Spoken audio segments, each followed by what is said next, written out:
Hebrews. This is the Prophets of Awakening. It's our reading through the Tanak night, the 18th of February, 2026. Okay, we'll be reading our 5 chapters. We'll be reading out of 1 Samuel, chapters 11 through 15. We're going to read each chapter and break it down like we normally do. You can go to our YouTube channel, The Prophets of Awakening. Check out our videos. We have over 1,000 or so videos that you can look at, examine, get the meat out. These videos will lead you to the truth of the Holy Scriptures. And if you like what you're hearing and receiving, I'm asking you to like, share, and subscribe to the channel. It would be greatly appreciated, okay? We have our cash app for those that want to support this channel and help it move along. That too will be greatly appreciated, okay? For those that don't know, this is a non-Messianic channel. We deal with the Tanak and the Torah. Tanak being the Old Testament, so-called Book of Remembrance.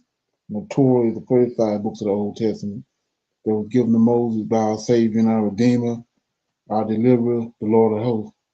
Because this channel was created to aid and assist all Hebrews who are waking up to their true identity in these last days and understanding who their Savior and their Redeemer truly is.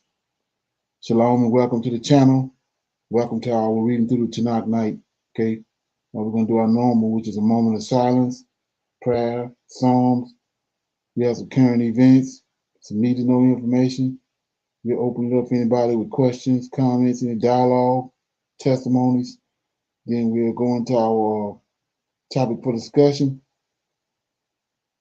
which is we'll be dealing with jubilees and exodus and the patterns around that and how they all come together to give you an understanding of what's getting to happen to us as Hebrew Israelites in our second exodus. Okay. And then we go to like I said, we'll be reading out of scriptures. We'll be reading out of the book of 1 Samuel, chapters 11 through 15. We're going to read each chapter and break it down. Then before we close, we'll pick a scripture and we'll break down that scripture. Then we'll close it out. Okay? This moment of silence is for the Lord of hosts and all that he's doing to bring about our prophesied deliverance in these last days. Lord, we come before thee at this time. And we are thankful for the knowledge and the understanding that you have given us up until this point. Oh Lord, we see thy hand in the affairs of the world, and we know and understand that what you have spoken in the past will surely come to pass. Turn not thy face from us at this hour, but hearken unto our plea, O Lord, hearken and do. All praises unto you. Okay? Read the Psalms right quick. Okay?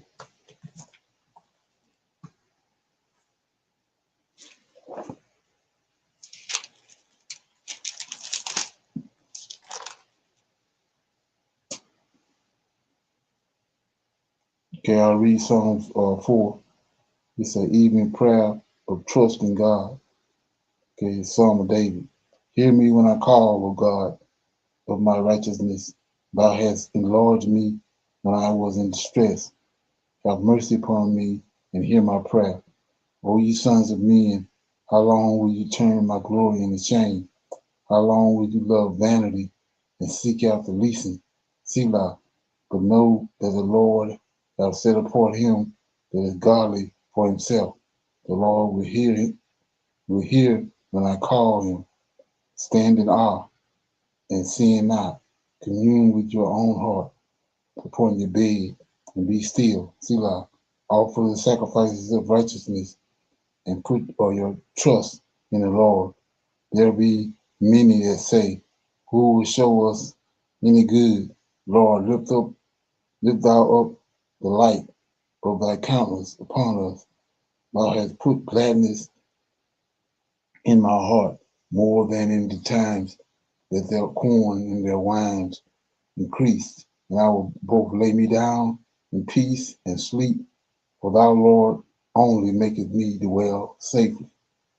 So these verses 3 and 4, you have so many people want to know what they need to do in order to be in good standings with the Lord. And he tells us right here, it says, O ye sons of men, how long will you turn my glory into shame?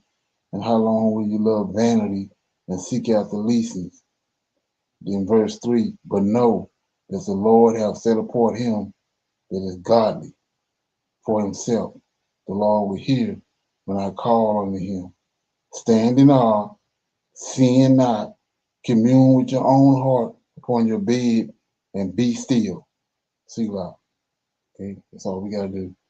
Okay, anybody got any comments, questions on that? Shalom, everyone. Shalom, Brother Leonard. Yes, just adding to that would be in 5, it's like assurance of God's protection that comes to those who put their trust in Him. And He is the true source of our security and our insurance in this world that we are here. So we have to put trust in Him, not just read the words. We have to trust what we're reading, that the Lord of hosts is going to do for us, and that He is the Lord of hosts. Okay, anybody else? Okay, here we go. We got some current events. Appeared on Going Underground, where he said he watched Mossad take over the Pentagon back in 2002. Watch this. And it's unquestionable that the Epstein business was heavily influenced, let me put it that way, by Mossad. And so that's somehow emblematic on these huge geopolitical issues. Yes, I watched Mossad take over the Pentagon. Check it out. In 2002, the Pentagon was infiltrated by Mossad. They did not need any identification to get through the river entrance of the building.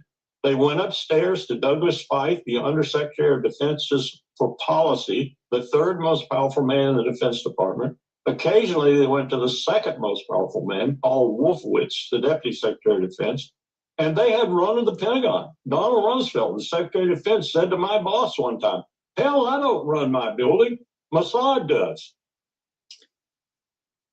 And we're just now hearing about this, and we're just now opening our eyes to this, and our leaders in Washington were okay with this. I mean, that's the most shocking thing, that they would say, well, Mossad runs the place. Here we are going to war, keeping our country in endless war, but it's Mossad running the place. I mean, did that not clue anyone off in the US government that perhaps they were actually committing acts of treason, that they were traitors, that we were doing Israel's bidding? Here is CIA whistleblower on the same show, Going Underground, which is just a fantastic show, by the way, saying, this is the CIA whistleblower, Professor Melvin Goodman, saying Israel gets what it wants from the United States, and it doesn't matter who's in power. And I think that's the biggest thing that people need to understand. This is not a left-right issue. This is an entire government has been taken over issue. Do you think you can compare the politicized weapons of mass destruction Iraq claims that were made back then, let alone the claims made by the CIA which you criticized at the time in the 90s? Can we compare that to the politicized nature of intelligence being used in this Trump administration under John Ratcliffe and Tulsi Gabbard as head of DNI? It's much worse now because you have these mediocre people in control of important government agencies. But there was tremendous politicization in the 1980s of the Soviet Union, making the Soviet Union look stronger than it really was in order to justify a defense buildup that Reagan wanted in the early 1980s. And this is why I testified against Robert Gates in 1991. Politicization is worse bad. now. How do you know it's worse now? It's because I look at the people who are ahead of these groups. Come on, let's be serious. Yeah, be serious. Look at the people who are running the Director of National Intelligence, the FBI, the Department of Homeland Security, the CIA. Have you ever seen a cabinet in the United States of such mediocrity, of such venality? I haven't. And I've studied American diplomatic history. That my PhD is in that field. Nothing compares to what is going on now. And a lot of damage is being done to the United States and to the Constitution of the United States and to the importance of separation of powers and the importance of rule of law and the importance of checks and balances. This is very serious stuff. You're trying to make debaters' points about Robert Maxwell and figures that aren't important in terms of real history as far Well, as no, I'm making a point about Israel there, but then for all this degradation, as you yourself said in part one, Israel gets what it wants from the United States. It gets it from Democratic presidents and from Republican presidents.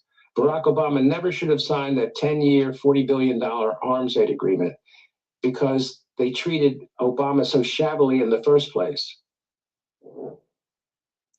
Well, you may have seen the conversations happening online lately. Censorship is back and it's happening everywhere. Platforms are controlling narratives and pushing the stuff they want us to see. We need to fight back. Rumble is the only company that has stood the test of time and deserves our support. On one side, Rumble is challenging big tech censorship, but now on the other side, they've introduced something that will give us protection from the big banks shutting us off. Banks can cancel our accounts, and with Rumble Wallet, you control your money, not a bank, not a government. You can buy and save digital assets like Bitcoin, buy and save, but it's also allowing you to support your favorite creators, support my show and other creators by clicking the tip button on my Rumble wallet in the app stores. So it doesn't even matter who's in charge. So the big question is, how do we break free from this? How do we get out of the grips of the Israelis? How do we break free so that we can actually have sovereignty and have a foreign policy that actually benefits the United States of America? Now here's Lindsey Graham. He's in Israel. He actually said he's been in Israel. He goes to Israel every 2 weeks, he says. So I don't know who he's representing, the people of Kentucky or the people of Israel, but he says that he's in Israel every 2 weeks. But in this clip, he says, the wars of the future are planned in Israel. Well, I don't think we needed anybody to really tell us that, but it's good to hear him actually say it out loud. The wars of the future are being planned here in Israel, because if you're not one step ahead of the enemy, you suffer. The most clever, creative military forces on the planet are here in Israel because they have to be to survive. So what we're looking at is that Israel is advancing down the road of new weaponry far beyond us. And it would be nice to have a process where we could be partners. Okay. So what we have here is we've got Colonel Lawrence Wilkerson saying that Mossad took over the Pentagon in 2002, that even Donald Rumsfeld was aware of this takeover.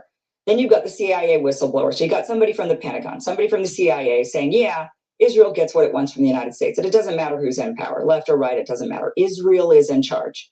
You've got Lindsey Graham, a senator coming from a different branch of government, saying that, yeah, you know what, the wars of the future are planned in Israel. The wars of the past were also planned in Israel, by the way. And then you've got this, right? We've got this Epstein scandal. And it's becoming very increasingly clear that Epstein was working with intelligence, probably both the United States, probably both CIA and Mossad hand in hand, because Mossad had already taken over the CIA and the Pentagon at that point. So if you're working for Mossad, you're working for the CIA because it seems to be one and the same. What's the difference? So we've got this Epstein scandal where it's very clear that people were being blackmailed in order to continue doing whatever it is Israel wants. And we find this weird little glitch in the Epstein files. I don't want to show you. Chris Martinson brought this up. Look at this. He says it's just a complete coincidence that the DOJ has completely withheld all the Epstein documents immediately before, during, and after 9/11, right? What do you mean? So we've got Epstein documents that predate 9/11, and then we've got Epstein docs that began in like 2002 and beyond, or 2003 and beyond. But we're missing data sets that are right at the time of 9/11.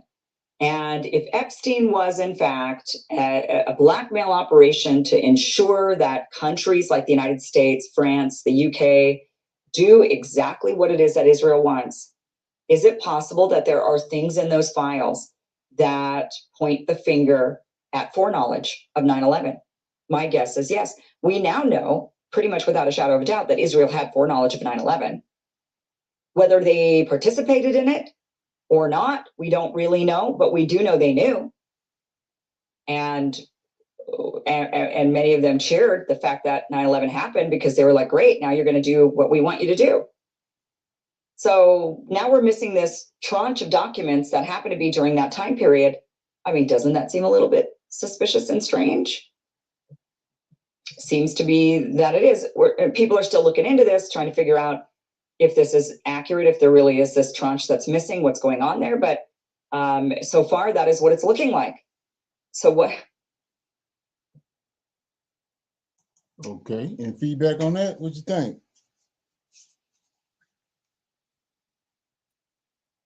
Shalom, everybody. Shalom, brother Leonard. When Okay. just now knowing, sir, who Mossad is and how that's Esau, it just makes sense how I've always seen them. It's like they always come in and clean up a situation. And just how she was talking about how parts in this clip, excuse me, that when they just come in, they're in charge, you know. And then so Exactly. that's and that's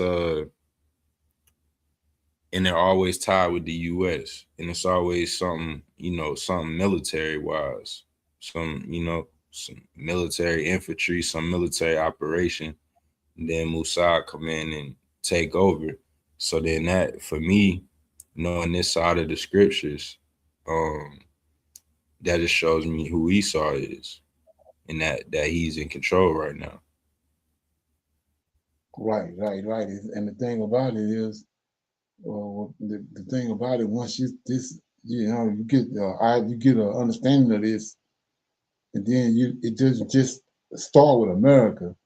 You gotta it's a harlot that's riding on the fourth beast. So when the fourth beast came into existence, it was a harlot that was controlling it. So, like I said, when you understand how JC came into existence, all that, these same people, they're saying Messiah, the same people. So the same way that you understand it now that they're dictating everything America doing, they was doing the same thing doing the Roman Empire. Way back when Julius Caesar was there. And every other, the fourth beast is transformed itself. The Bible tells you when you understand it right, it's going to transform itself 10 different times. So, Great Britain was at one time ruling the world. Then they left there and came to America. Well, it's hardly been controlling it the whole time. The same thing, all we doing now is we're getting the chance to see the blueprint. But they've been the same thing that happened, the understanding that you've gotten from history in the past about the Roman history and all that, same thing was happening. Just didn't know it. Now you're able to put it all together. So they were dictating all the stuff that we read about in the past in history, even with the Crusades. These Edomites, they've been there. They just Mossad today. But they was doing all this way back. The Bible says it's a woman decked in red that's controlling the four beasts, a whore, a harlot. And so it didn't just start now. Any comments on that? Shalom, Brother Lynn and everyone. Yes, sir. So while they're speaking on Epstein files, it seems like he has more than just this pornography and child molestation and things going on. And they've dated all the way back to the 9/11. There could be more than that that they have out there. They're just easing out things little bit by little bit. But to have his hands in all that she announced, um, it is pretty, you know, it's pretty, uh, I'll say it's pretty crazy that no one really challenged this man or did anything. He was behind the scenes on a lot of things that other people may have um, got blamed for or suspected for, but he's the one that was behind those things. I know something else that he created or something, but he has a lot, and for him to have all this insight, or they have all these things on him that they blacked out when he was showing some of the files. There's a lot of things, so they're gonna get down to where it really is, and then if Assad was with him, or he could have been with him, telling him things and you know dictating what was going on in the U.S. Who knows? until they really go through those fouls. Right. The way to understand that is when you understand what they done with Jesus Christ in Isaiah 53, they made you think that Isaiah 53 is one man. But we've on this channel, I've shown over and over again that the Israel, the nation of Israel, is the suffering servant. So when you understand that, and you understand that it's a harlot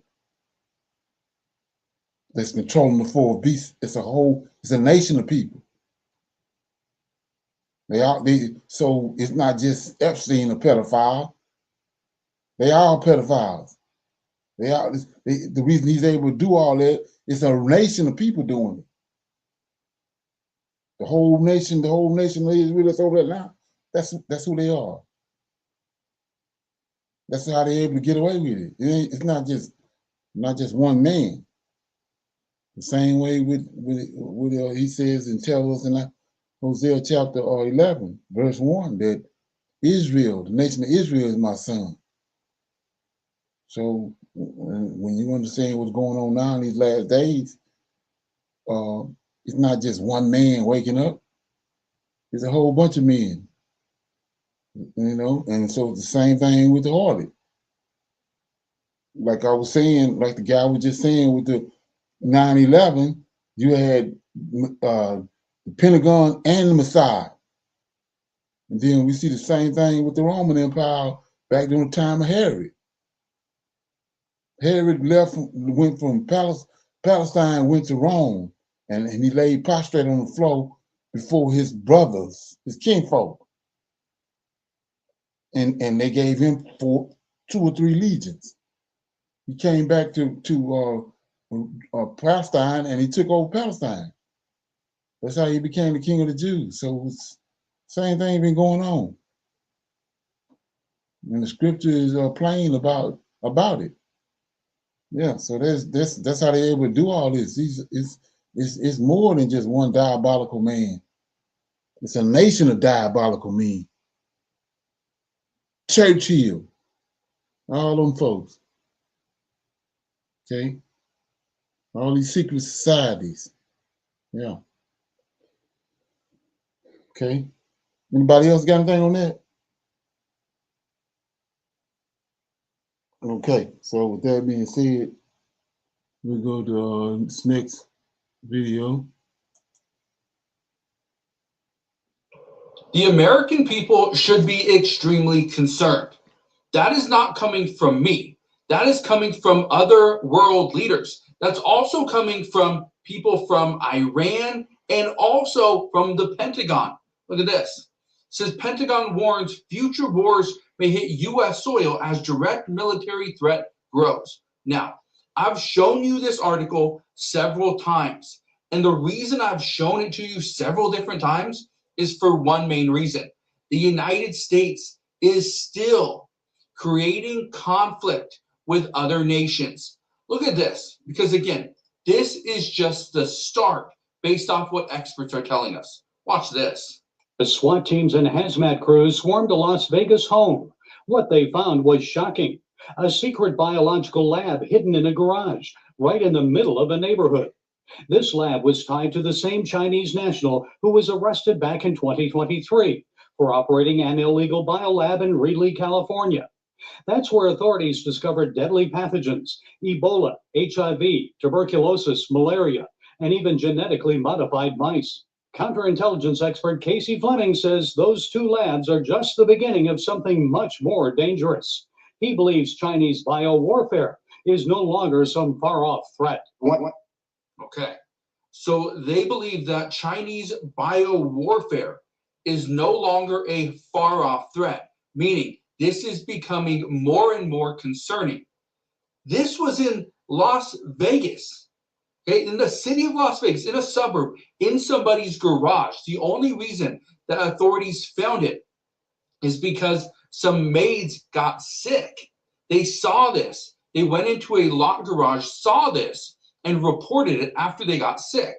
That's the only reason why the FBI was even alerted to this. But that is just one threat. Keep in mind, that's just one threat here in the United States. Here's the other one, and it has to do with Iran. Now, I want to play you a few clips on Iran, because according to reports today, this is what we're hearing. It says U.S. and Iran say progress was made in Geneva nuclear talks. Progress was made, but President Trump is not satisfied. And if President Trump isn't satisfied with what Iran is telling him and doing, again, two different things here. If he isn't satisfied, he could strike Iran's nuclear facilities.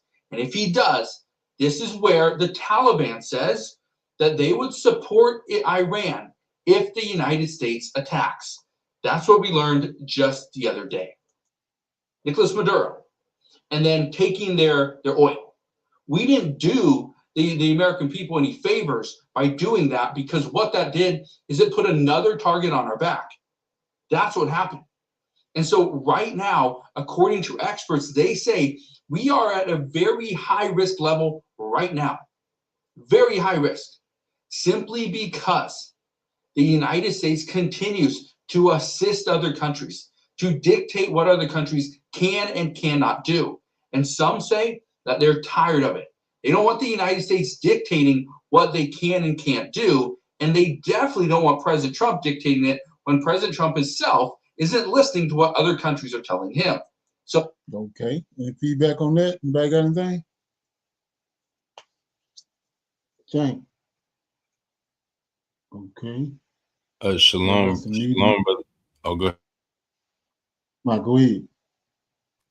I'm sorry, brother. I was just gonna say, you've been saying this. We've been talking about this. All these countries, you know, they tired of the U.S. The tactics they've been doing these past years. So now they all standing up. Right, exactly. They're at a no tolerance level with the U.S. and it's only understandable. Right. Anybody else got anything on that? Shalom, like the earlier one clip you put out, like the lady said, I think it was a lady or a man said it, that it's not a Democrat or a Republican problem no more, it's the U.S. problem, and how things are going to be happening. It's not like they're going to attack only the Republicans because this Republican president is acting out. They're going to attack the whole U.S. So there's no more Republican or Democrat with that. And then it is a silent, you know, the silent religious war that's going on along with that, because what Iran, how they look at their God in versus how they take in this president looking at his God, which he doesn't have one, that he's told everyone. If that's something that is, it's said between the lines if one looks at it in that aspect. Okay. Anybody else? Yeah, so this next video right here, I'm gonna let it play, but it's really it's only as it go, you're gonna see that the guy that's giving the video is he's not American, he's not Israelite. So when you look at this and the way that it's being distributed, it's really shameful when it comes to the men of Israel, because this dude right here, he's more tuned in to what the Lord of Hosts is doing and what heaven is doing than Israelites. Let's check it out. By the indifference of the people. It speaks about unity. And when unity is not there, Go back to the beginning. It's so easy to become a podcaster where we're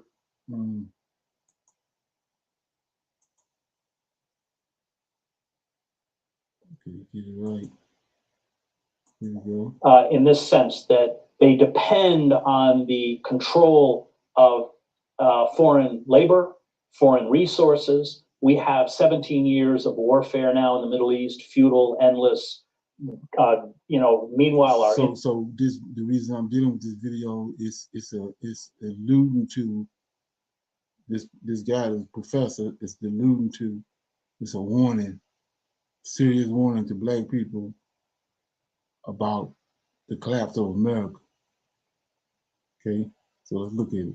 Infrastructure is collapsing, crumbling. Public libraries are closing. Schools are, teachers have to buy basic supplies for students. And, you know, now we have this insane idea that we're going to train teachers in public schools to carry concealed weapons. I mean, these are all examples of a society that is completely unmoored. Exactly. It is not hardly unique to the United States, and it will have a ripple effect in countries like Canada, but it will never reach the extent of chaos and potential violence. But never forget that within American society, we are a deeply violent. Those who have ears, let them hear, and those who have eyes, let them see. Culture, awash in weapons. We believe in the regeneration through violence, this myth that violence is a form of purification, and that comes out of our long history of genocide and slavery. You started with a revolution. Yeah. We did not. You did. Well, we also killed 90% of indigenous peoples in the United States, and enslaved 4 million Africans. And we've never really confronted that, that dark aspect in American history. We cling to our national myth. And so that does make us different and more dangerous than Canada. This is, if you don't mind my saying, a depressing book, but it is well reported and a very important read. America, the Farewell Tour. Chris Hedges, really good of you to come into TVO tonight. Thank you. Thanks for having me. The tree of tyranny is watered by the indifference of the people. Right. So this is not an Israelite right here. It speaks about unity. And when unity is not there, tyranny gets space to grow, you know? So in this analysis, we are going to discuss a man by the name of Chris Hedges. Chris Hedges is a very, very popular journalist in the United States of America. You see, this is no longer a news today. People know that America is collapsing. America itself is the one which does not realize it is collapsing, or rather it refuses to realize or to accept its collapse. The author and the journalist, Chris Hedges, presents a bleak yet meticulous documented argument that the American empire is in a state of terminal slow motion collapse. Drawing from his experience as a foreign correspondent, Chris Hedges speaks about the rise of a corrupt coup d'etat and the abandonment of democratic institutions. Chris Hedges goes ahead and contends that this collapse of America is not just economic, it is moral and social as well, with the death of the liberal class failing to protect the public from foreign exploitation. There's a lot to uncover from this specific... This Esau, or his finest. Check it out. Interview, and I want us to watch it together, get to understand what Chris Hedges means, and then I shall get back by the end of the video, of course, where we shall also have a deep critical analysis. And let's dive in. Chris Hedges sees the same problems in America that I heard from Donald Trump at the Republican convention, where he described widespread carnage and mass unemployment and drug problems and so many things bad with America. Your prescriptions, obviously, for fixing all of that are different. But do you two essentially see the country the same way in that regard? No, because it's important that while he will run down some of the pathologies that have gripped huge sections of the country, he blames them on undocumented workers, on liberals, on Muslims, on Mexicans, So he's a classic con artist or a demagogue. But you do raise an important point. He tapped into the deep despair and rage that large segments, in particular the white working class, feels at having been betrayed by both of the major parties. Well, let's get into it then. You call this a farewell tour. A farewell to what? A farewell to the American empire, to America as we know it. And is that a good thing? Because I've heard some people say, you know, a farewell to American empire will be a good thing for this world. It depends how the empire dissolves. It depends on what our reaction is. I mean, empire, when it contracts, and it will contract very quickly once the dollar is no longer the world's reserve currency, can express itself in some very frightening forms. So, for instance, the British Empire, in essence, it was a slow collapse from the end of World War I, culminating with the Suez Crisis. The abortive attempt to retake the Suez Canal after it was nationalized. They had to retreat in humiliation, largely because of Eisenhower's opposition. And then the pound sterling was dropped, and so they fell into a pretty significant depression. But they handled it in a different way. What happens in the United States? We're not prepared at all. Okay. Our democratic, social, and cultural institutions are deeply decayed. We are also a very violent society, in a way that, for instance, Canada is not, or in the way that Great Britain is not. We are awash in weapons, and not just weapons, but these are, in essence, these AK-14, not AK, the AR-14s that are used in these mass shootings. You see, get out of her. He's breaking me down for you. Schools and concert venues and malls are assault weapons. They're not for hunting, and they're easily accessible. So I worry that the disintegration of empire will exacerbate the kinds of dark pathologies that I spend a lot of time in the book writing about. The UK farewell tour, as you described it, took about 40 years. How long has the American farewell tour been going for? Well, there's been a steady decline, I would say, since the early 70s, when we shifted, in the words of the Harvard historian Charles Mayer, from an empire of production to an empire of consumption. So we began to borrow to maintain both an empire and a lifestyle we could no longer afford. Those began, the distortions accelerated under Reagan. The cannibalizing, that's when the cannibalizing of the federal government began on behalf of corporations at the expense of the citizenry. You know, the famous phrase, government is not the solution, government is the problem. Well, that's true if you're Goldman Sachs or ExxonMobil, but it's not true if you're a single mother trying to raise children on a substandard wage or no wage.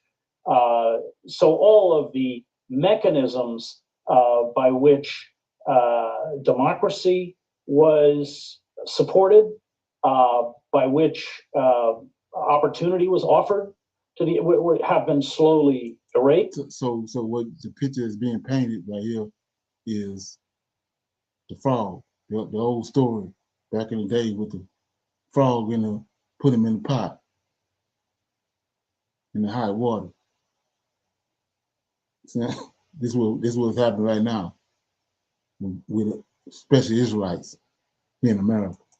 And of course, we've been deindustrialized, as has large parts of Canada, with all of the attendant consequences that come from collapsed communities, the loss of good paying, unionized jobs. I'm going to play devil's advocate for a second here, because of course Donald Trump would say the growth rate that America is experiencing right now, the economic growth rate hasn't been this high in decades, the unemployment rate hasn't been this low in decades. He sees other signs of a country that is economically quite dynamic right now. Well, it's all about measurement. So yes, it's true the stock market is on a run, but why? Well, largely, first of all, because of the Donald Trump's tax cuts, which will remove an estimated $1.5 trillion from the U.S. budget over a 10-year period. That money has not been used to bolster manufacturing or create jobs. It's either been hoarded or it's been used to buy back stock, and that has inflated the stock market because the senior managers and CEOs of large corporations, their compensation packages are tied to the value of stock. Presumably some of it's gone to creating new jobs. Not much. That's how unemployment gets below 4%. Yeah, but the unemployment figures are completely fixed. Exactly. If you look at how they measure unemployment. So, For instance, if you work 1 hour a week, you're counted as employed. The average worker at Walmart works 28 hours a week, which puts them below the poverty line.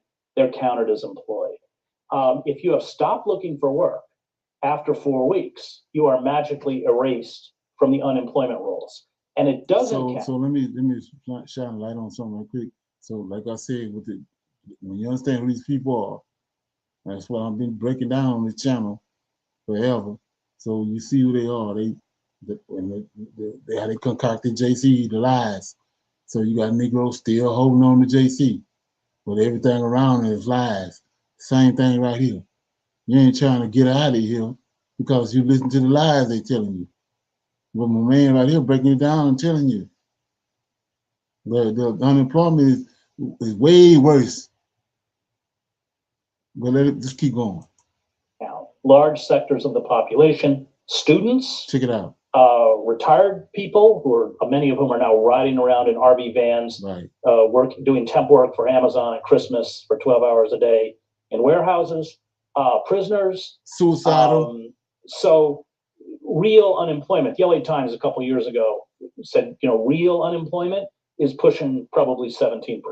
If we're talking, and if we removed people, or if we look at people who are considered the working poor, i.e. those people who have jobs but are below the poverty line, as in essence unemployed, or certainly not receiving an income that can sustain in any way a lifestyle. Yeah.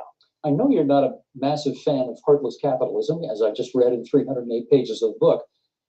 However, private companies create most of the jobs that most Americans have.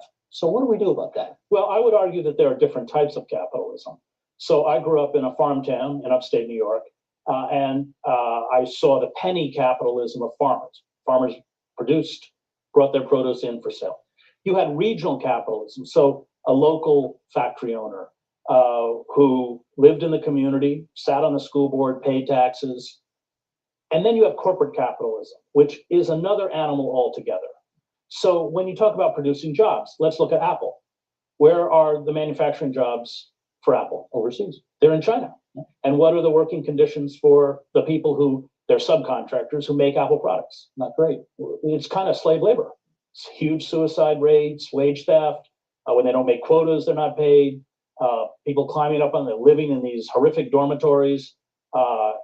So corporate capitalism is an enemy of penny and regional capitalism. And it is global. It's supranational. It has no loyalty to the nation state. And it is corporate capitalism that has distorted and kind of hollowed the American economy out from the inside.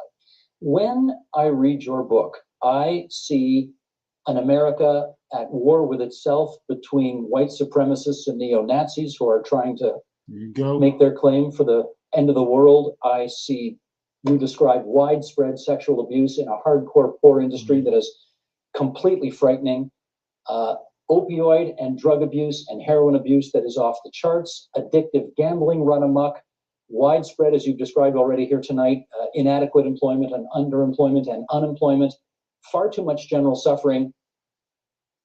I understand you're trying to tell a story here, but is that genuinely, truly reflective of America today? Yes, and I think that I traveled all over the country, as you know, for this, and spent 2 years. So I was in Anderson, Indiana, where all the old GM plants were, Utah.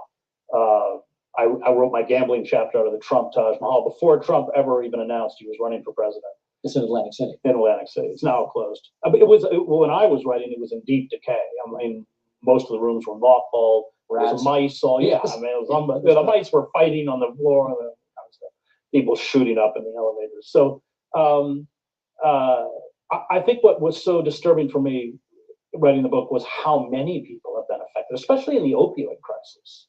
I don't think the numbers begin to reflect the numbers of people who are addicted to. So this when you understand who the Lord of Hosts is and how he operates and all that, then he's behind this. So my thing is this for all the indigenous people: how the hell is all played? How is this our country? When all this is happening, all this is doing. all this stuff he's doing to run us out of here. How is this our country? What's that from me? Powerful narcotics, depressants. I mean, I list statistically, we're talking about big numbers, large sectors of the American populace that in essence has found ways to check out. The proliferation of hate groups is, I used for the book Emil Durkheim's great study of suicide, where he went back and tried to look, the sociologist, at what were the factors or causes that led people to kill themselves. And he coins this term anomie. And I think that's what I'm trying to do, is explain. So we all this is happening right now, but it's cost a dollar still. When that dollar go, you don't want to be here. That anomie that has gripped, I would argue, at least half the country, and the dark pathologies that anomie produces. And that fundamentally, if we don't address that alienation, that dislocation, and that despair, if we don't reintegrate these people economically, politically, and socially back into a system that no longer responds in any way to their rights and their grievances, then these pathologies will only grow. And we spoke earlier about the decline of American empire. As the pressure becomes worse, as the economic situation deteriorates, if these conditions go unaddressed, then these pathologies will explode. And I covered the war in the former Yugoslavia. And so I know what disintegrating societies that resort to violence can look like. I watched as, after the economic collapse of Yugoslavia in the late 1980s, from a failed, self-identified liberal elite that couldn't respond. Right. So if you want to watch this here, the rest of it, it's a white economist professor gives a scathing warning to Black people about the collapse of America. And so, like I was saying, I'm gonna post it, but take a look at the guy that actually posted this video. It's a Black guy, but like I said, he ain't no Hebrew. So it's shameful. This man zeroed in. You got Hebrew Israelites running around here, so-called men of Judah, and they don't have a clue. Okay, any comments, questions?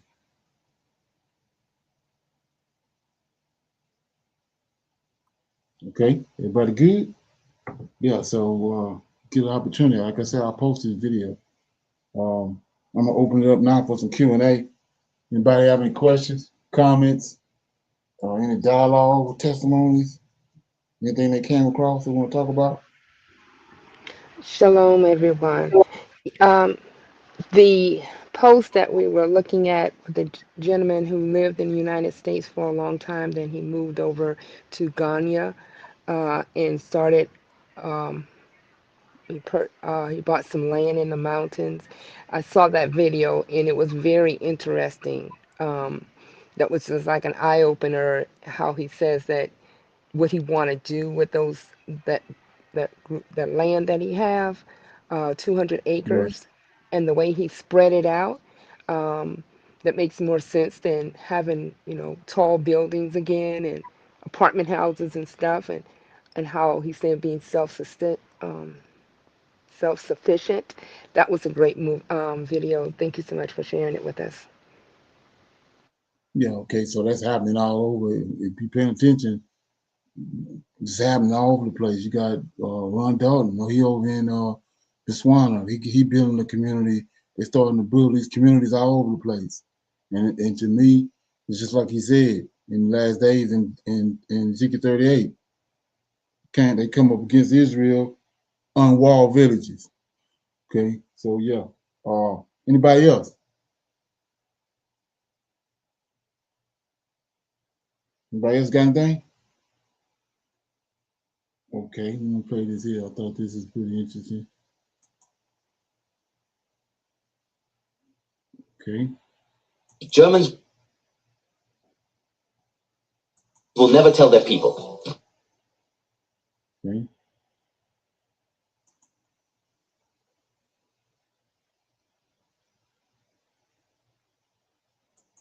Be great on the basketball court. When it comes to issues off the court, he has a tendency to really step in it as Hannah G had said, and he really did step in it on this one. LeBron James has kind of been known to take a position on things, usually when it's popular to do so. And the moment that he gets pressured from the establishment, he walks it back.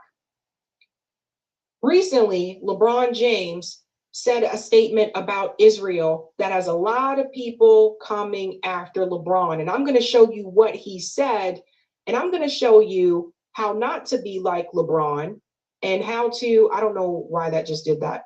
I'm going to show you how not to be like LeBron and other people that you can look up towards who get this issue correct. So what exactly did LeBron say? Let's go ahead and bring it in. Aye, aye, aye. What do you think about Danny Well, I've been quoted on Danny already. And they asked me what I thought about this season. I said I believe he was an all-star. And I mean, he was an all-star. He's playing, exceptional, basketball. So he got an Israeli guy that made the all-star team this year. That's what this is about. He's talking about the basketball player that is from Israel. Just to let you guys know who he's talking about. So that's that. And then, I mean, if I have fans over there, I've never been there. If I have fans over there, then, I hope you follow my career. I hope I inspire people over there to not only want to be great in sports, but also want to be better in general in life. So hopefully someday I can make it over there. Like I said, I've never been over there, but I've heard nothing but great things. And I appreciate the question. Thank you. So let's go back to the beginning, and let me tell you when he should have just stopped talking. Let's listen to this again. What do you think about Danny Well, I've been quoted on Danny already. And they asked me what I thought about this season. I said I believe he was an all-star. And I mean, he was an all-star. He's playing, exceptional, basketball. So that's that. And then, I mean, if I have fans over there, I've never been there. If I have Stop. He should have just ended right there. All he had to say is, I think that Danny is playing exceptional basketball, and that's it. That's all he had to say. He goes on to say that, well, I've never been over there, and then I hope you follow my career. I hope I inspire people over there to not only want to be great in sports, but also want to be better in general in life. So hopefully someday I can make it over there. So this is just tied to the same thing we just talking about earlier about how it's just hard and they're controlling everything. So my question is, has he ever been to Israel before? Anybody know that? Shalom, you mean LeBron, Brother Leonard? Yeah. That I know of, he hasn't. Okay. Yeah, I was watching a video earlier where on several occasions he'd been over there. They had him over there one time. Matter of fact, he was in a synagogue in Israel, in New York. And another time they had him all walking and talking with those rabbis over in Israel at the wall. So I mean, this is ludicrous. But this is what I mean by people really don't understand the hope that these people really have on us and on America, and how invested and incorporated these Edomites are with America. They running it behind the scenes. Okay. So with that being said, nobody have anything. Go to my topic for discussion. It's about what's going on with the Iran war. Wednesday, February 18th, and I have a really, really important show for you today. So we're going to get to some breaking news in just a second. It is massive, massive news. But before I get to that, let me just tell you, in this show, we also have, I think we may have found the worst Epstein files. I think we may have found them. I'm going to share them with you right here. You do not want to miss that. We also have Trump's secret money laundering that he doesn't want you to know about. And then we also have, later on, John Fetterman erupts on Hassan Piker and AOC and has a viral meltdown on Fox News. You don't want to miss that either. So do me a big favor and subscribe to the channel below. Click that bell icon so you get a notification every time a video drops. And let's go ahead and jump right in, because the major breaking news I have for you right now, y'all, is that an Iran war may be imminent. It may be imminent. And then we'll get to this in just a second, but there's some whispers about tactical nukes potentially being used here. Okay, so let's start with this. Breaking, Axios reports that there is evidence that U.S. war with Iran is imminent, and Israel is preparing for a scenario of war within days, which is expected to include weeks-long, full-fledged war, unlike the Venezuela operation, joint U.S.-Israeli campaign that is much broader in scope than the 12-day war in June. The U.S. Armada now consists of 2 aircraft carriers, 12 warships, hundreds of fighter jets, and multiple air defense systems. More than 150 U.S. military cargo flights have moved weapons, systems, and ammunition to the Middle East, and another 50 fighter jets in 24 hours have been sent, including F-35s, F-22s, and F-16s. Oil prices are surging above $64 a barrel on this news, okay? So this is a disaster, y'all. I warned you a million times over.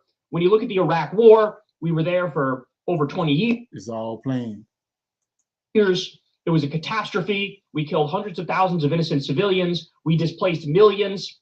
Never mind the torture black sites that we set up. Never mind our own soldiers being killed. Never mind the fact that you broke the region, and that led to the rise of Al-Qaeda, and later on led to the rise of ISIS. Now we're talking about a country that is way bigger and way more advanced than Iraq. And if what they're doing here is indeed a full-fledged war, then this is going to be an absolute catastrophe. In fact, they're talking about, oh, this is going to be sustained. It could last weeks. It could last months. The fact that they're saying it's going to last weeks or months is the reddest of all red flags, because back at the beginning of the Iraq War, they were saying the same thing. They said, oh, this won't be a 2-year operation. It'll be maybe 2 weeks or maybe 2 months. Now we're getting the exact same talking points, y'all, the exact same ones. All right, but you have to take a look at this as well. Nonstop tankers on the move, absolutely nuts. So here we go. This is what's currently happening as we speak. We're getting more fighter jets in place. We're getting more warships in place. In fact, there was reporting a couple of weeks ago that the reason we didn't attack Iran at the time is because we had so many of our ships were surrounding Venezuela, because of course they did the illegal and offensive war against Venezuela, where they kidnapped, abducted Maduro, and are now stealing Venezuelan oil. But we had plenty of our military assets in the region at the time, which made it so there wasn't the correct number to go after Iran. Basically, Israel was even saying, hey, we'd be sitting ducks in this scenario. We don't have enough support here.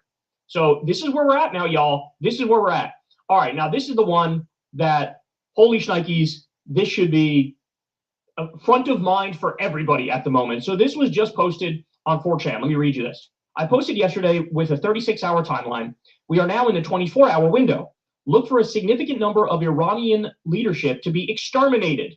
The leadership of Iran is made up of a secret council of 22 military and political leaders, that's the Revolutionary Guard, who meet regularly in a bunker in Tehran.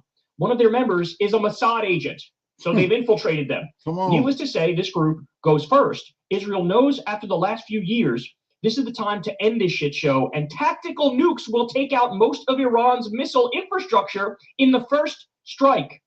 Tehran will go in the first wave with a false flag attack set up for Israel to kick things off. So according to this guy, they're saying, Israel and the U.S. are going to pretend like Iran attacked some U.S. ship in the region, or some, Israeli fighter jet, or whatever it may be. And then they're going to say, oh, we were attacked first, so now it's all systems go. We didn't start it, but it's going to be a false flag attack. All right, more. Venezuela was a test for what is happening in Iran. A large part of the Iranian military and leadership will be vaporized in the opening salvos. Israel will use tactical nukes to take out Iranian missiles and their bases.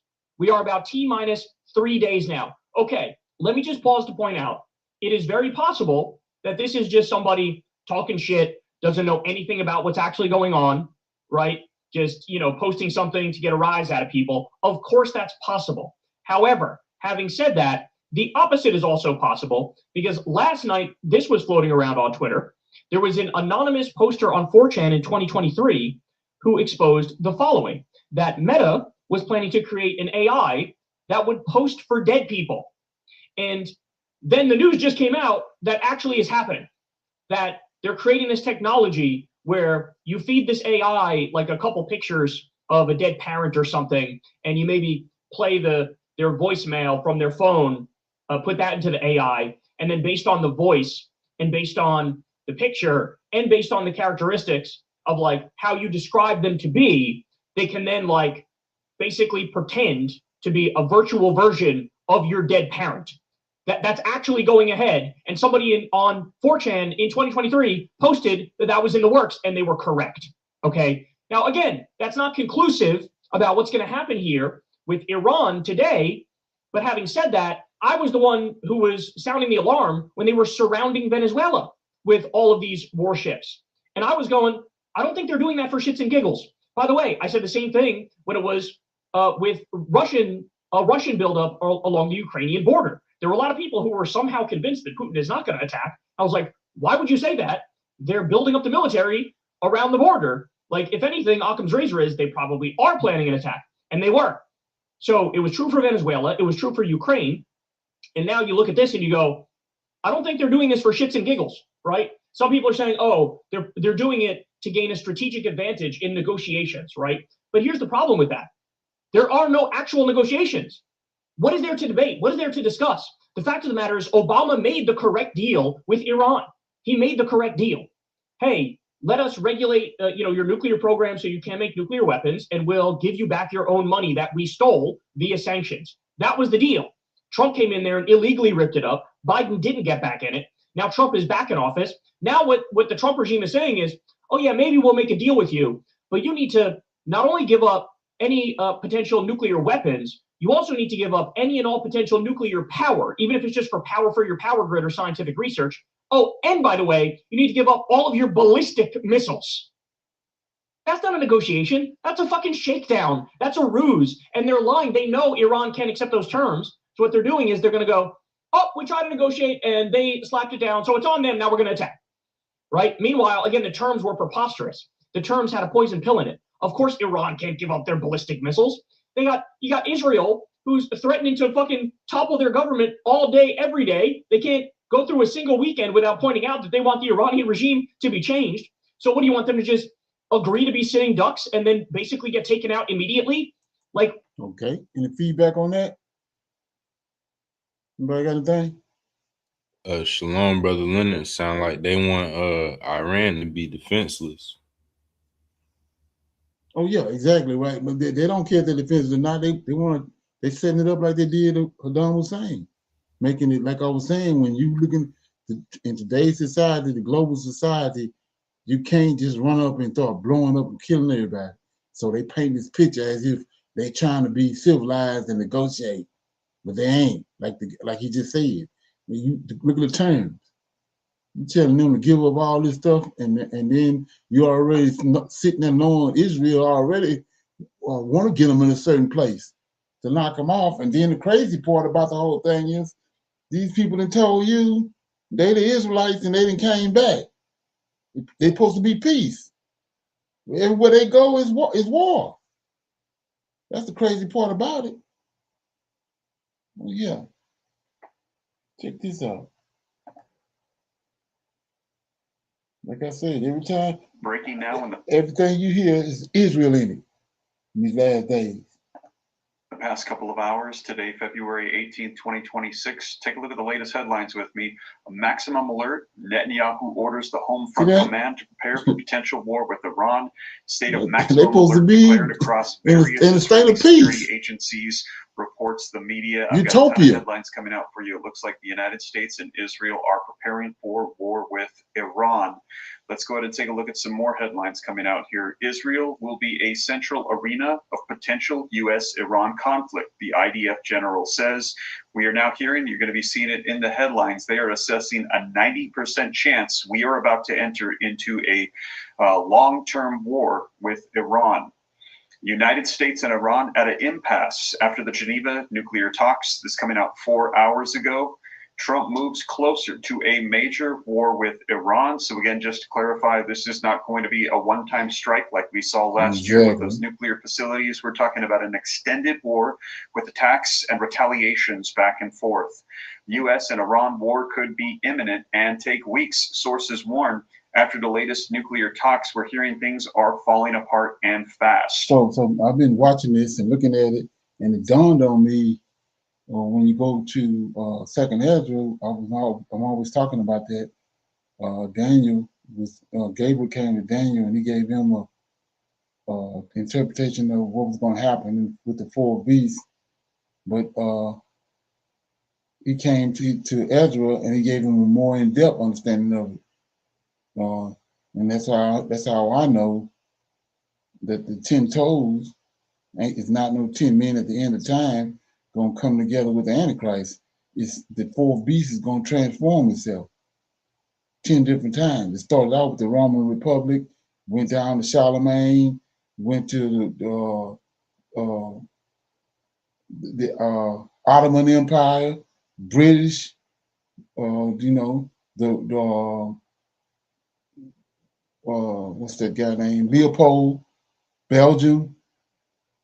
Then it came to Great Britain, and then from Great Britain they came to America, and then they over here. But like I was saying, Edomites is controlling this fourth beast. So in Second Ezra, it says it was 3 little wings reserved for the end to bring the beast to the end, right? And then so with the 3 beasts, the 3 things that we see on the end right now is you see Russia and China, and then it says these 2 little wings came over to bring the eagle to its end, right? But it says the third beast, the one in the middle, all of a sudden woke up.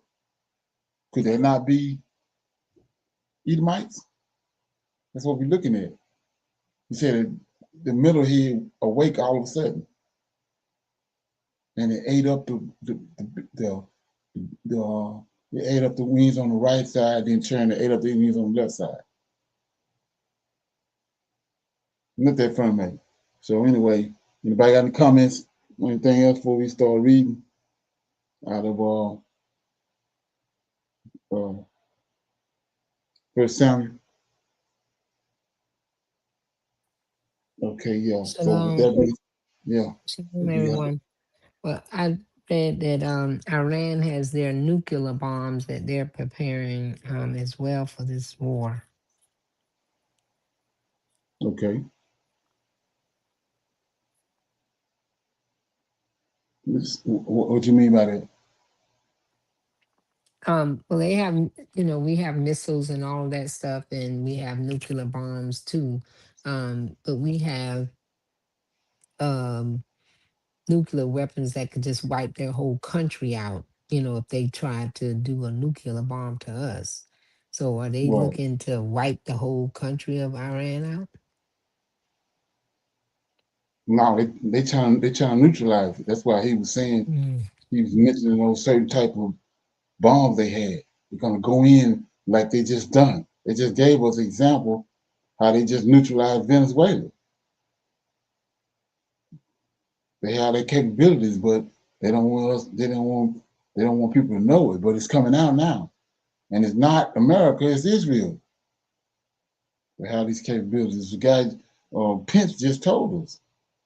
Every war that go down is manufactured and is concocted in Israel. So yeah. But with that being said, like I said, you're gonna go. Anybody have anything else? If you don't, we're gonna go to start reading our first Samuel. You want to read chapters 11 and 15, 11 through 15. You want to read 11, Joyce? Shalom, yes, sir. 1 Samuel chapter 11. Then Nahash the Ammonite came up and encamped against Jabesh Gilead, and all the men of Jabesh said unto Nash, make a covenant with us, and we will serve thee. And Nahash the Ammonite answered them, On this condition will I make a covenant with you, that I may thrust out all your right eyes and lay it for a reproach upon all Israel. And the elders of Jabesh said unto him, Give us 7 days, respite, that we may send messages unto all the coasts of Israel. And then, if there be no man to save us, we will come out to thee. Then came the messengers of excuse me. Then came the messengers to Gibeah of Saul, and told the tidings in the ears of the people. And all the people lifted up their voices and wept. And behold, Saul came after the herd out of the field. And Saul said, What alieth the people that they weep? And they told him the tidings of the men of Jabesh. And the Spirit of God came upon Saul when he heard those tidings, and his anger was greatly, greatly. And he took a yoke of oxen and hewed them in pieces, and sent them throughout all the coast of Israel by the hands of messengers, saying, Whosoever cometh not forth after Saul and after Samuel, so shall it be done unto the oxen. And the fear of the Lord fell on the people, and they came out with one consent. Verse 8. And when he numbered them in Bezek, the children of Israel were 300,000, and men of Judah 30,000.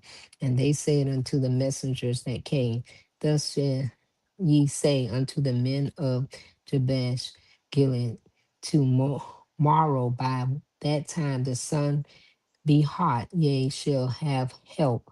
And the messengers came and showed it to the men of Jabesh, and they were glad.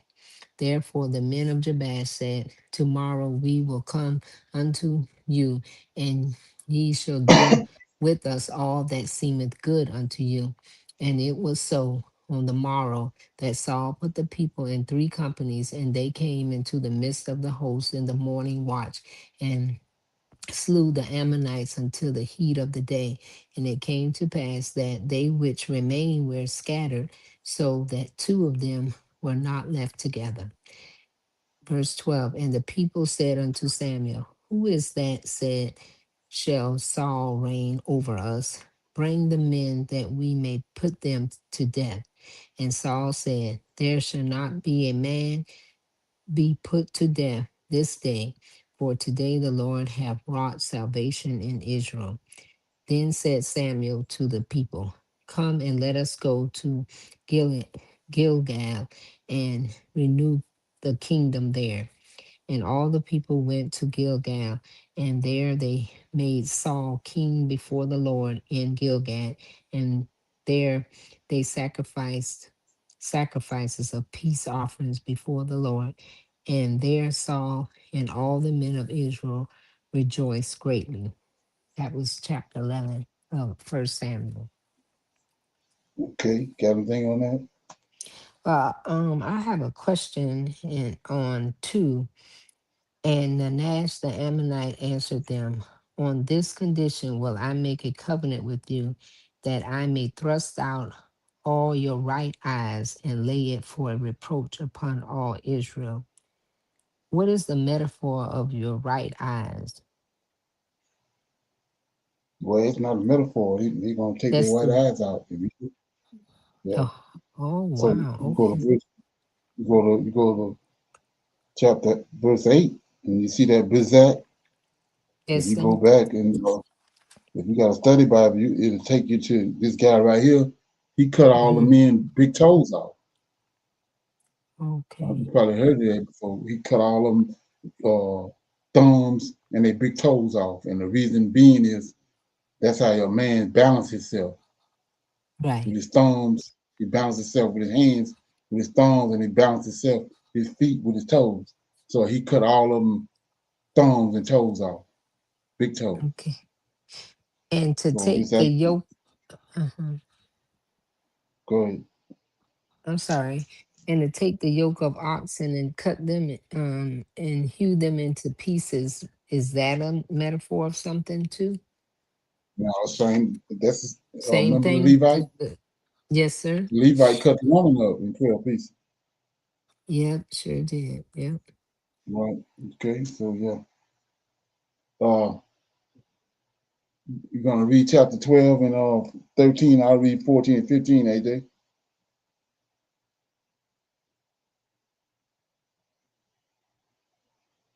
Hello. You still there, AJ? Okay. I'm probably Right, yes, sir. chapter I'm sorry about that. Okay.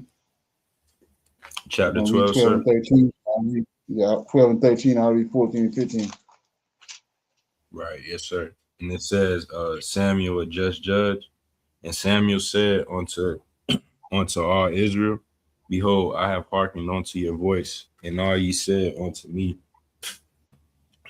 and all ye that is said unto me, and have made a king over you. And now behold, the king walketh before you, and I am now, and I am old and gray-headed, and behold, my sons are with you.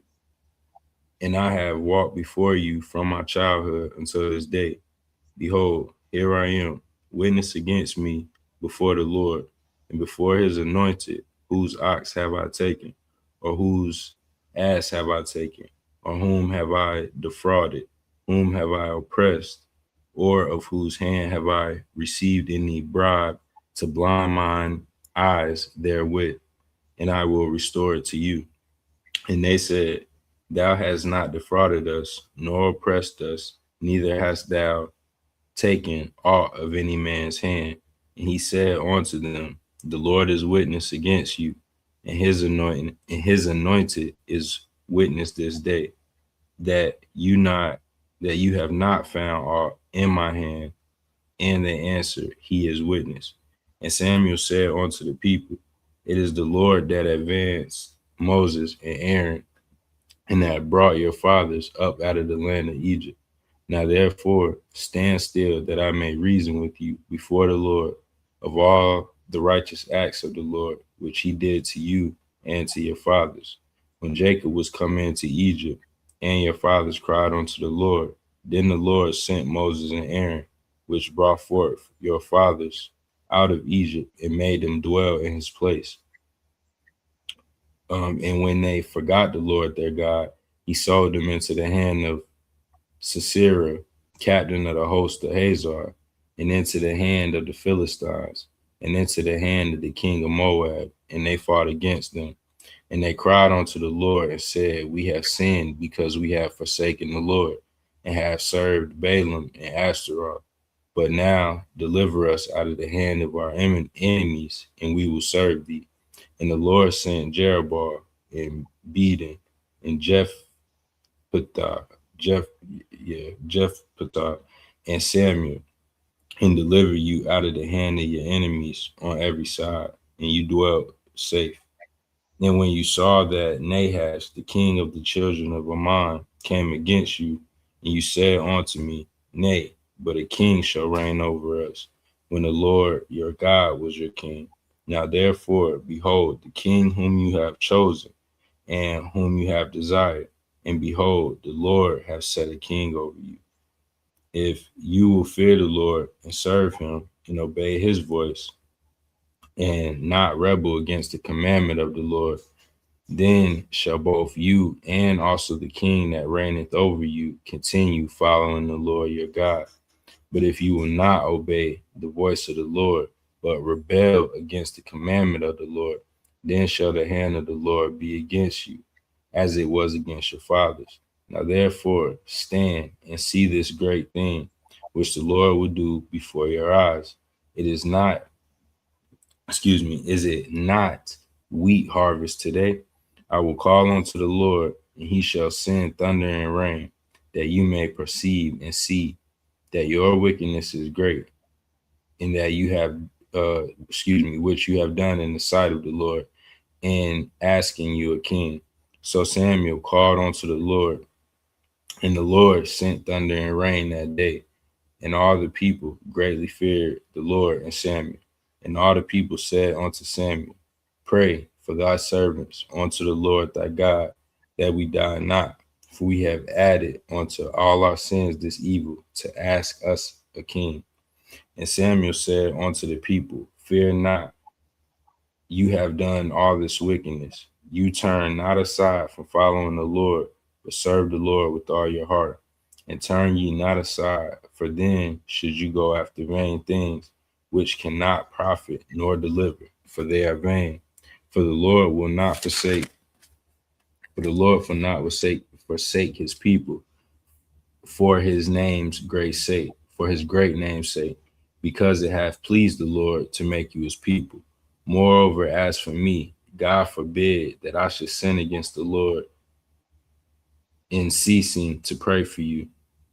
But I will teach you the good and the righteous way.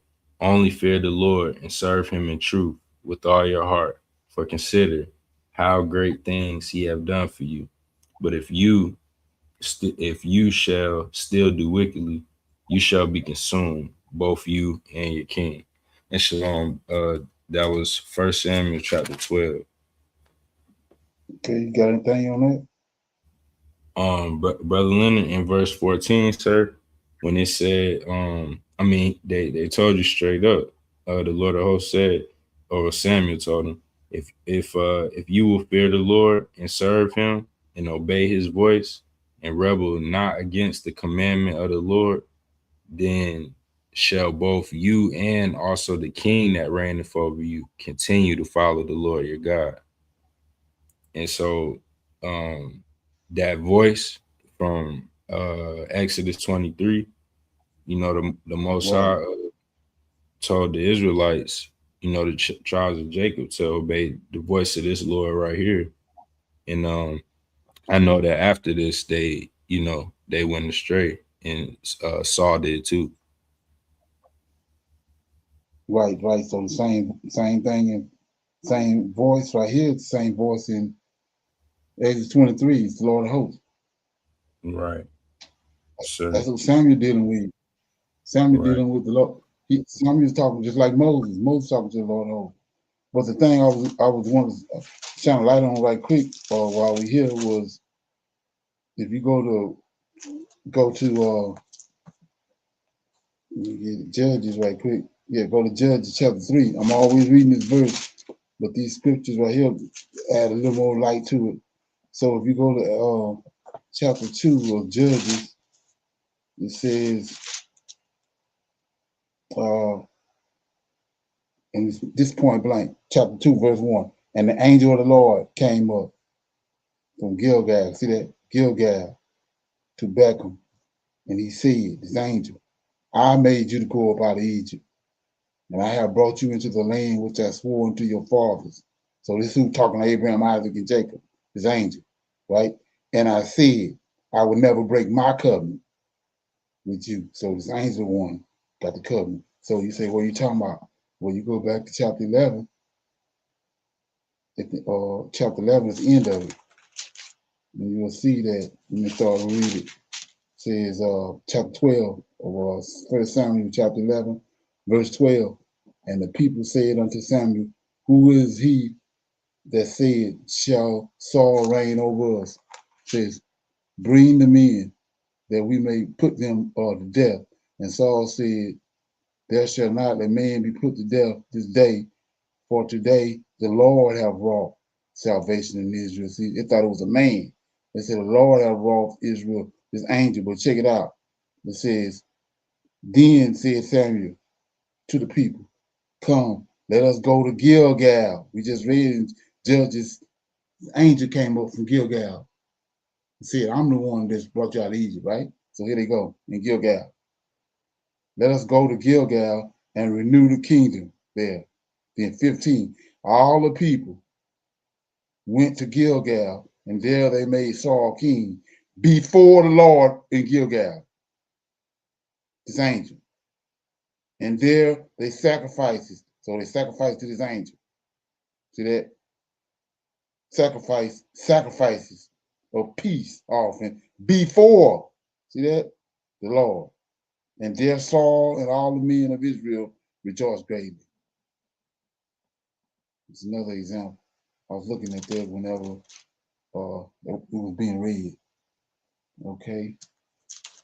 So you got anything else? No, sir. You want to read 13? Right, yes, sir. And it says, 1 Samuel chapter 13, Saul's 3,000 men. And it says, Saul reigned 1 year, and when he reigned, Saul reigned 1 year, and when he had reigned 2 years over Israel, Saul chose him 3,000 men of Israel, whereof 2,000 were with Saul in Michmash and in Mount Bethel, and 1,000 were with Jonathan in Gibeah of Benjamin. And the rest of the people he sent, every man to his tent. And Jonathan smote the garrison of the Philistines that was in Geba, and the Philistines heard of it. And Saul blew the trumpet throughout all the land, saying, Let the Hebrews hear. And all Israel heard say that Saul had smitten a garrison of the Philistines, and that Israel also was had an abomination with the Philistines.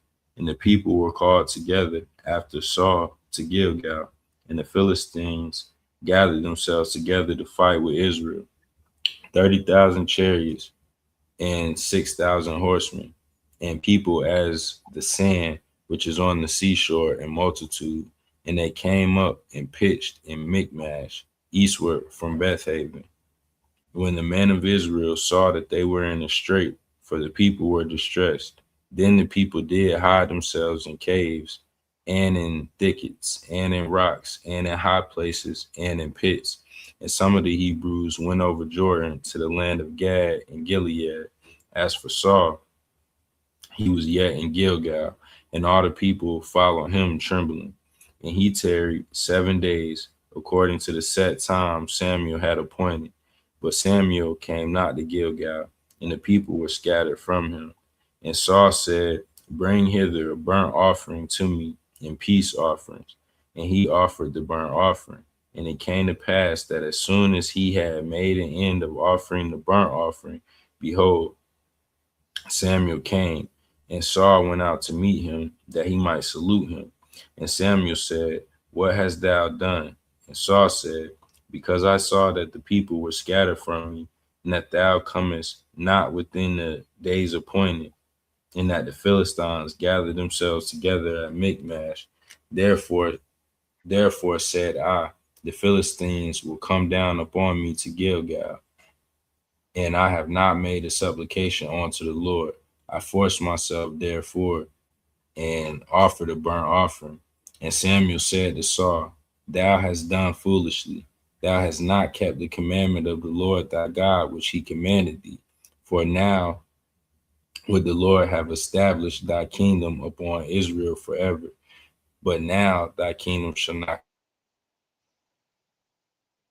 man after his own heart. And the Lord hath commanded him to be captain over his people, because thou hast not keep that which the Lord commanded thee.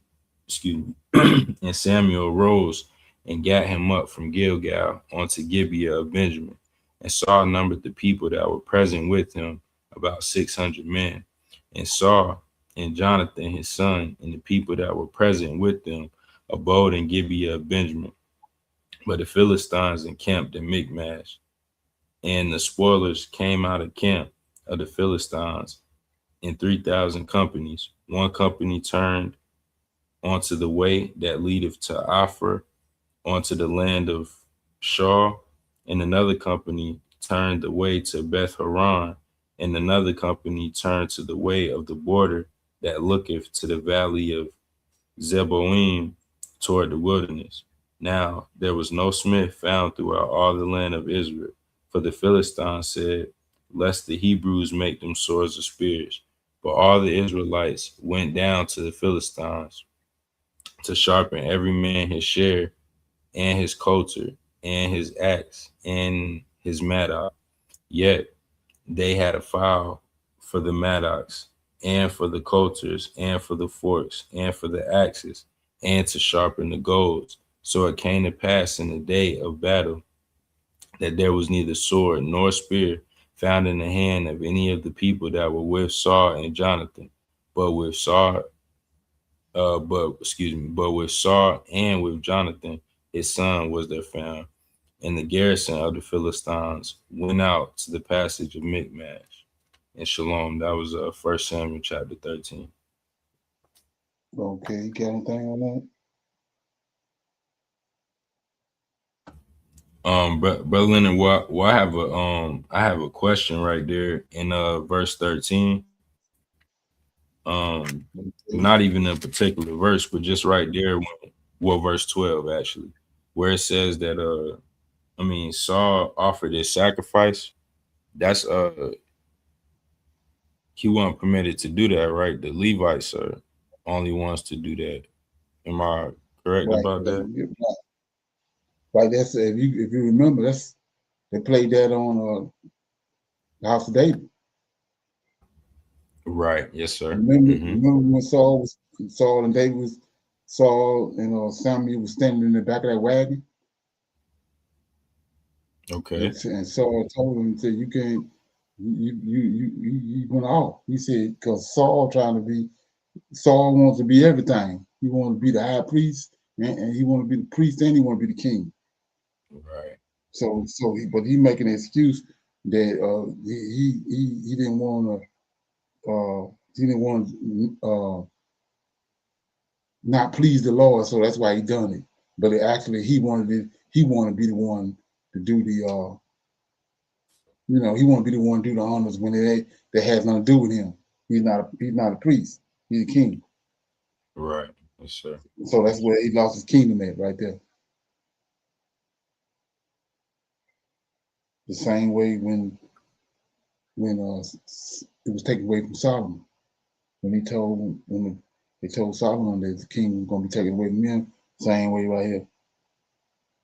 And shortly after that, it happened. Okay. So I'm gonna read chapters 14 and 15 of 1 Samuel. 14. Now it came to pass upon the day that Jonathan the son of Saul said unto the young men that bore his armor, "Come and let us go over to the Philistine garrison that is on the other side." But he told not his father. And Saul tarried in the uttermost parts of Gibeah under a pomegranate tree, which is in Migron, and the people that were with him were about 600 men. And Ahai, the son of Atu, Ichabod's brother, the son of Phinehas, son of Eli, a large priest in Shiloh, wearing an ephod, and the people knew not that Jonathan was gone. And between the passages by which Jonathan sought to go over unto the Philistine garrison, there was a sharp rock on one side and a sharp rock on the other side. And the name of one was Buzzard, and the name of the other was Senat. That the forefront of the one was saturated northward over against Michmash, and the other southward against Gibeah. And Jonathan said to the young men that bore his armor, "Come and let us go over unto the garrison of the uncircumcised. It may be that the Lord will work for us, for there is no resistance to the Lord to save by many or by few." And his armor bearer said unto him, "Do all that is in thine heart. Turn thee, behold, I am with thee according to thine heart." Then said Jonathan, "Behold, we will pass over unto these men, and we will discover ourselves unto them. And if they say thus unto us, Tarry until we come to you, then," okay, says, "then we will stand still in our place, and we will not go up unto them. But if they say thus, Come up to us, then we will go up, for the Lord have delivered them into our hands, and this shall be the sign unto us." And both of them discovered themselves unto the garrison of the Philistines, and the Philistines said, "Behold, the Hebrews come forth out of the holes where they had been they had hid themselves.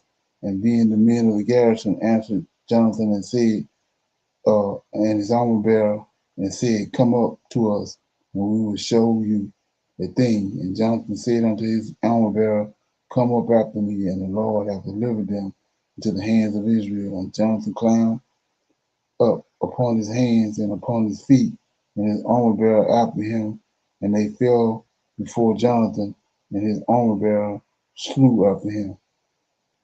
And that first slaughter which Jonathan and his armor bearer made was about 20 men, within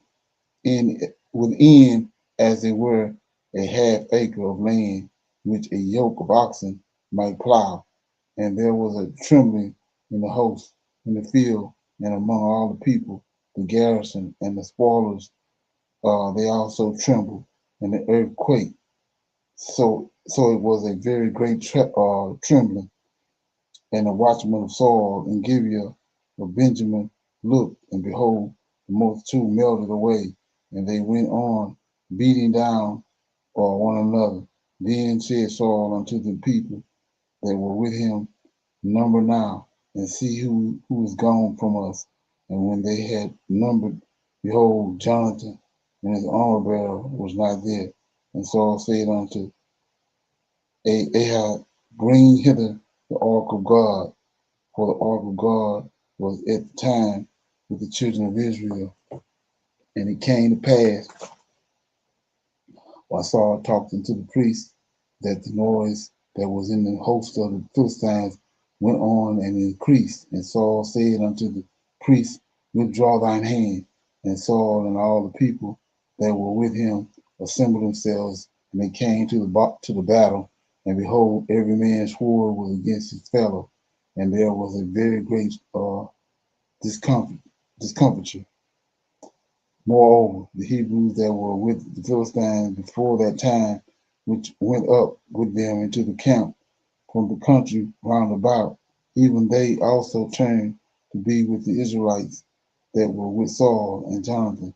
Likewise, all the men of Israel which had hid themselves in the Mount Ephraim, when they heard that the Philistines fled, even they also followed hard after them in the battle. So the Lord saved Israel that day, and the battle passed over unto Bethaven. And the men of Israel were distressed that day, for Saul had adjured the people, saying, Cursed be the man that eateth any food until evening, that I may be avenged of mine enemies.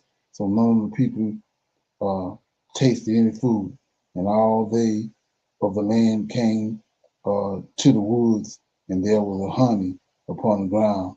And when the people were come into the woods, behold, the honey dropped, but no man put his hand to his mouth, for the people feared the oath.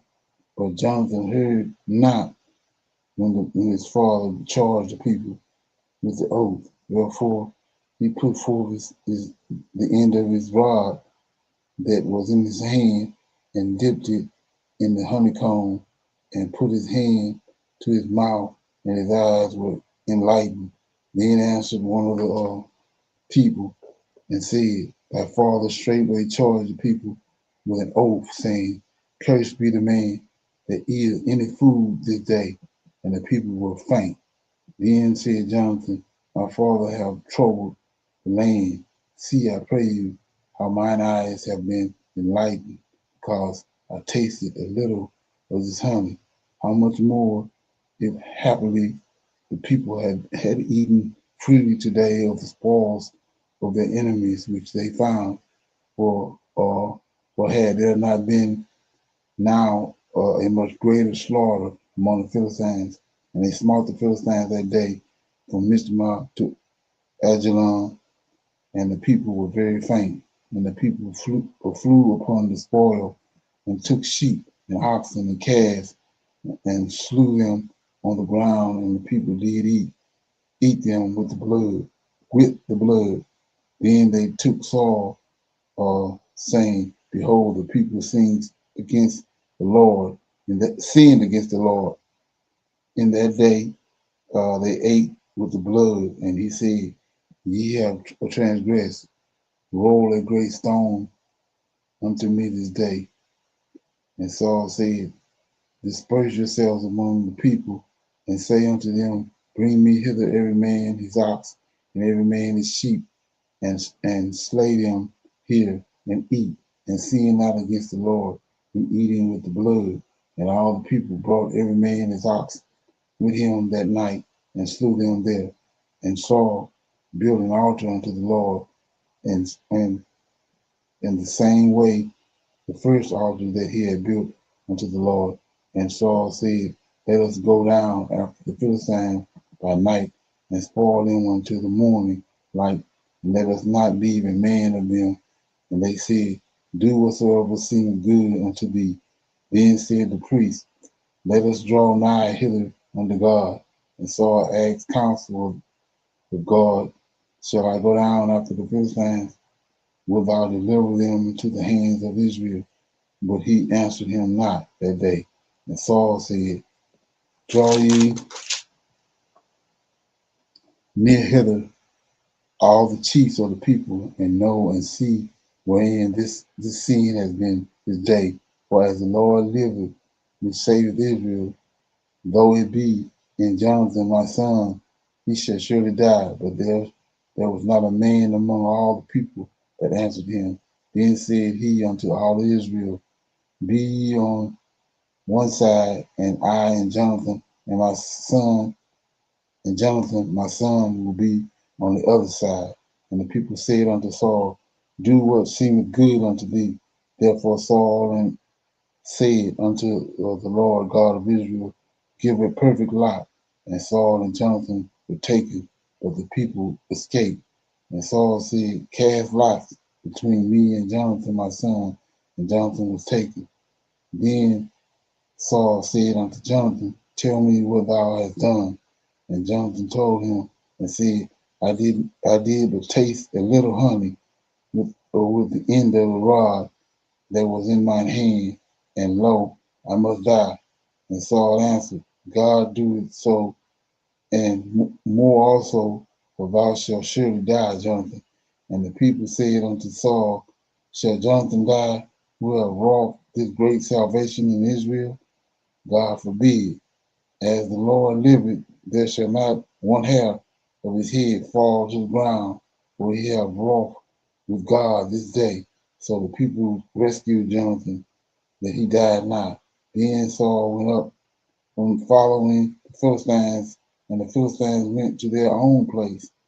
So Saul took the kingdom over Israel and fought against all his enemies on every side, against Moab, and against children of Ammon, and against Edom, and against the kings of Zobah, and against the Philistines, and whithersoever he had turned himself, he vexed them, and he gathered a host, and smote the Amalekites, and delivered Israel out of the hands of them that spoiled them.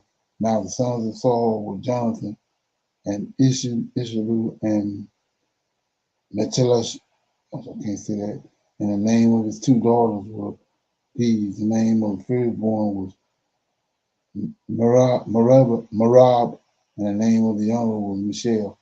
And the name of Saul's wife was Aminam, and the daughter of Ahisma, and the name of the captain of his host was Abner, the son of Ner, Saul's uncle. And Kish was the father of Saul, and Ner, the father of Abner, was the son of Abiel. And there was sore war against the Philistines all the days of Saul. And when Saul saw any strong man or any valiant man, he took him unto him. So that was 1 Samuel chapter 14. Okay. So I'll read 15. Okay. It says, Samuel also said unto Saul, the Lord sent me to anoint thee to be king over his people, over Israel. Now therefore hearken thou unto the voice of the words of the Lord. Thus says the Lord of hosts, I remember that which Amalek did to Israel, how he laid waste wait for him in the way when he came up out of Egypt. Now go and smite the Amalekites and utterly destroy all that they have, and spare them not, but slay both man and woman, infant and suckling, ox and sheep, camel and ass. And Saul gathered the people together and numbered them, and tell them 200,000 footmen and 10,000 men of Judah. And Saul came to the city of Amalek and laid wait in the valley. And Saul said unto the Kenites, Go, depart, get you down from among the Amalekites, lest I destroy you with them. For ye shall show kindness to all the children of Israel when they came up out of Egypt. So the Kenites departed from among the Amalekites, and Saul smote the Amalekites from Havilah until thou comest to Shur, that is over against Egypt. And he took Agag, king of the Amalekites, alive, and utterly destroyed all the people with the edge of the sword. But Saul and his people spared Agag, and the best of the sheep, and of the oxen, and of the fatling, and of the lambs, and of all that was good, and would not utterly destroy them, but everything that was vile and refused, they destroyed utterly. Then came the word of the Lord unto Samuel, saying, It repenteth me that I have set up Saul to be king, for he has turned back from following me, and have not performed his commandments, my commandments. And it grieved Samuel, and he cried unto the Lord all night. And when Samuel rose early to meet Saul in the morning, it was told Samuel, saying, Saul came to Carmel, and behold, he set him up a place, and he is gone about, and passed on, and gone down to Gilgal. And Samuel came to Saul. Saul said unto him, Blessed be thou of the Lord. I have performed the commandment of the Lord. And Samuel said, What meaneth then the bleating of the sheep in mine ears, and the lowing of oxen which I hear? And Saul said, They have brought them from the Amalekites, for the people spared the best of the sheep and of the oxen, and sacrificed unto the Lord thy God, and the rest we've utterly destroyed. Then Samuel said unto Saul, Stay, and I will tell thee what the Lord hath said to me this night. And he said unto him, Say on. And Samuel said, When thou wast little in thine own sight, was thou not made the head of the tribes of Israel? And the Lord anointed thee king over Israel. And the Lord sent thee on a journey, and said, Go and utterly destroy the sinners, the Amalekites, and fight against them until they be consumed. Wherefore then didst thou not obey the voice of the Lord, but didst fly upon the spoils, and didst evil in the sight of the Lord? And Saul said unto Samuel, Yea, I have obeyed the voice of the Lord, and I have gone the way which the Lord sent me, and I have brought Agag, the king of the Amalekites, and have utterly destroyed the Amalekites. But the people took of the spoils sheep and oxen, and the chief of the things which should have been utterly destroyed, to sacrifice unto the Lord thy God in Gilgal. And Samuel said, Have the Lord as great delight in burnt offerings and sacrifices as in obeying the voice of the Lord? Behold, to obey is better than sacrifice, and to hearken than the fat of rams. For rebellion is as the sin of witchcraft, and stubbornness is the iniquity and idolatry. Because thou hast rejected the word of the Lord, he have also rejected thee from being king. And Saul said unto Samuel, I have sinned, for I have transgressed the commandments of the Lord, and thy word, because I feared the people, and obeyed their voice. Now therefore I pray thee, pardon my sin, turn again with me, that I may worship the Lord.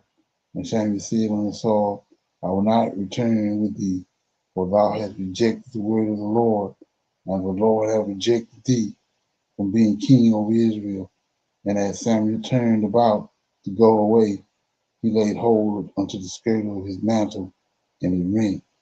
And Samuel said unto him, the Lord have rent the kingdom of Israel from thee this day, and have given it to a neighbor of thine that is better than thou. And also the strength of Israel will not lie nor repent, for he is not a man that he should repent. Then he said, I have sinned, yet honor me now, I pray thee, before the elders of my people and before Israel, and turn again with me, that I may worship the Lord my God. So Samuel turned again after Saul, and Saul worshiped the Lord. Then said Samuel, bring ye hither to me Agag, king of the Amalekites. And Agag came unto him delicately. And Agag said, surely the bitterness of death is past. And Samuel said, as thy sword hath made women childless, so shall thy mother be childless among women. And Samuel hewed Agag in pieces before the Lord at Gilgal. Then Samuel went to Ramah, and Saul went up to his house to Gibeah of Saul. And Samuel came no more to see Saul until the day of his death. Nevertheless, Samuel mourned for Saul, and the Lord repented that he had made Saul king over Israel. So that was 1 Samuel chapter 15. Anybody got any comments, questions, anything they heard? Okay, so notice right here, it says that the Lord repented. So it's not Yahweh that's doing the repenting. It's the angel of the Lord, it's the Lord of hosts. So then you say, what are you talking about? Well, the same person, same being said he repented that he had made man upon the earth when he brought the flood. So it's not Yahweh. Okay. So with that being said, if nobody have anything, we're gonna go to we're gonna pick a scripture. Somebody pick a scripture. We'll read it and break it down, then we'll close out. Somebody got a scripture they want to read? Shalom, Brother Leonard. I read Malachi 3, sir. Okay. And it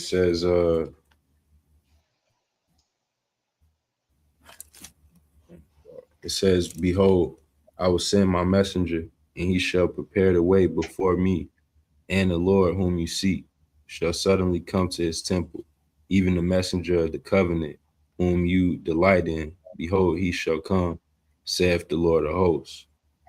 But who may abide the day of his coming? And who shall stand when he appeareth? For he is like a refiner's fire, and like the fuller's soap.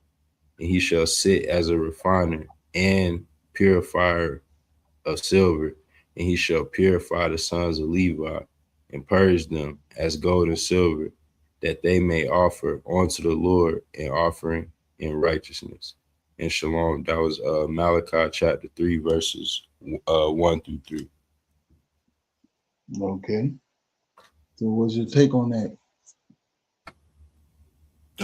So my question, when you went to Judges 2, sir, is this messenger of the covenant, that angel? It's David. Can you read it again? Oh, okay. So it says, behold, I will send my messenger.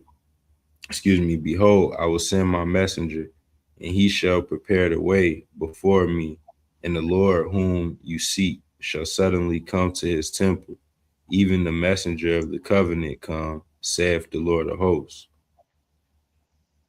Okay, so the Lord of hosts talking. Right. So then now, like I said, go to Zechariah chapter 12, verse 10. Where they try to plug JC in there. Zechariah 12 and 10. Right, yes, sir. And it says, and I will pour upon the house of David and upon the inhabitants of Jerusalem the spirit of grace and of supplications, and they shall look upon me whom they have pierced, and they shall mourn for him as one who mourneth for his only son. So who talking? The Lord of hosts. So he said they're gonna look upon him and they're gonna mourn for him, David. Right. Okay. There you go again. Okay. You see that? Right. Yes, sir. Yeah. So, right. And then they go back to second I was talking about earlier, second Ezra, to the man that came up out the sea, David. Okay. So yeah, anyway, with that being said, I'm gonna say shalom to everybody, and we got our women's advanced Bible study tomorrow, from 7 to 9 Central Time, and the men can come in through YouTube. So with that being said, I'm gonna say shalom, shalom, and another shalom. I'll see everybody tomorrow. Shalom, everyone. Shalom. I highly recommend that you get this book and you read it, because it's a must that you understand who God head is in the order that's in the Old Testament and Tanak, because it's not the same as in the New Testament. And when you read this and you get an understanding, then the scriptures open up, and then you begin to understand. So I highly recommend that you get this book. It's the Elohim of Israel, and it's a breakdown on the word Elohim and who the God of Israel is, and the Godhead.